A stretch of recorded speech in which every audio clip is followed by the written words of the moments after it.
Hi there, I'm so glad to see you again. My name is Nancy and this is Nancy's Insight. Today I want to talk to you about anger.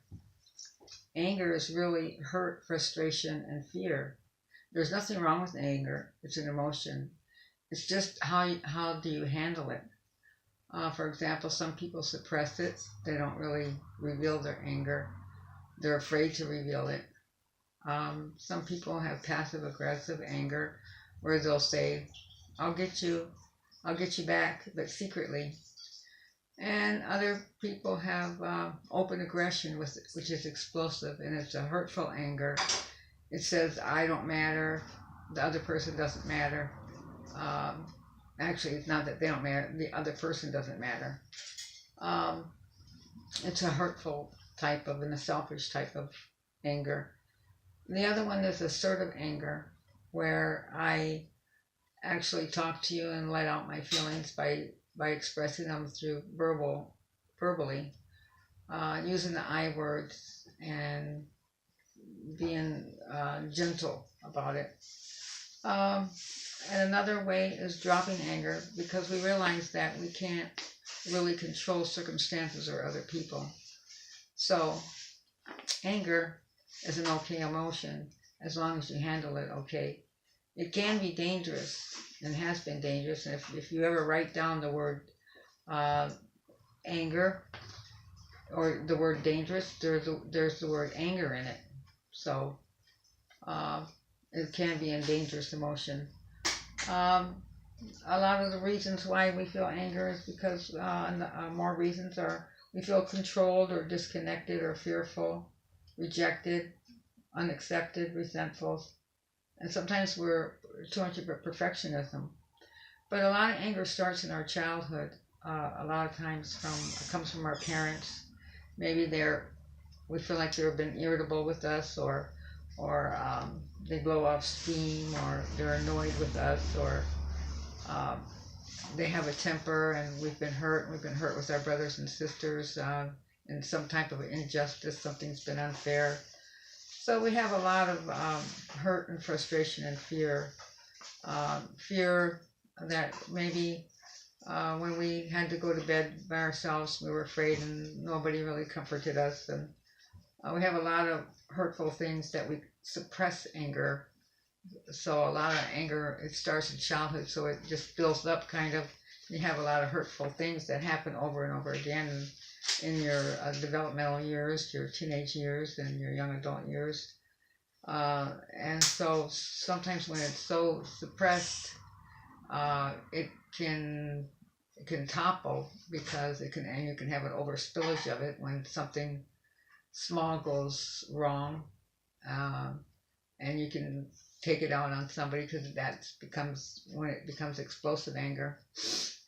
Um, so it reveals your strengths and weaknesses, your impulses. Are you able to have self-control or not?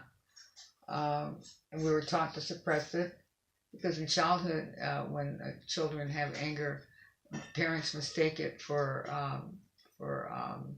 disobedience, and really it's just they're hurt, like a slammed door or something. They mistake that for being snippy. Um, it shows an inability to problem solve when you can't handle it, and you can actually choose how to handle it. And we must learn that we cannot control other people. So a lot of times, if you're really angry, the real question to ask yourself is, who am I really angry at? Symptoms of anger are nitpicking, procrastination, controlling others, rage, revenge, bitterness, headaches, superiority, gossiping, depression, irritability, sarcasm, the silent treatment, misbehavior, stomach ailments, sleep irregularities, eating disturbances, and resentment. To recover from anger is being careful with your tone when you talk to people. Remember, I said the assertive anger was a good way to express yourself. So using I words like I felt, and the feeling words like I felt hurt when you said, and have a good tone. We have to learn to be calm in our relationships, or else we're going to lose relationships. We are to have boundaries with others. You should have rules of no name calling when communicating with each other, no screaming, of course, no hitting. We have to learn to be polite to one another, learn to choose our battles, don't get upset over small things. And a big one is to forgive each other daily. So that's very important because otherwise anger will simmer and then it gets explosive and it gets bitter and it becomes hateful, and that's where it becomes dangerous. Life is actually 10% of what happens to you and 90% of how you respond. So if you allow your anger to get the best of you, it will reveal the worst in you. And here's a quote from a great prophet named Jesus. He said, "He who is slow to anger is better than the mighty, and he who rules his spirit than he who takes a city."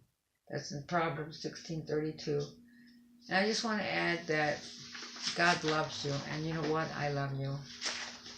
Because I want you to win, and God wants you to win, and He wants you to know about this good news that you can have victory and good life in this world by following and learning, because He said the lack of knowledge, we perish for the lack of knowledge in the book of Hosea 4:6. So I want to thank you for tuning in today. I want you to have a wonderful Christmas. God bless you, and we hope to see you again. Thank you.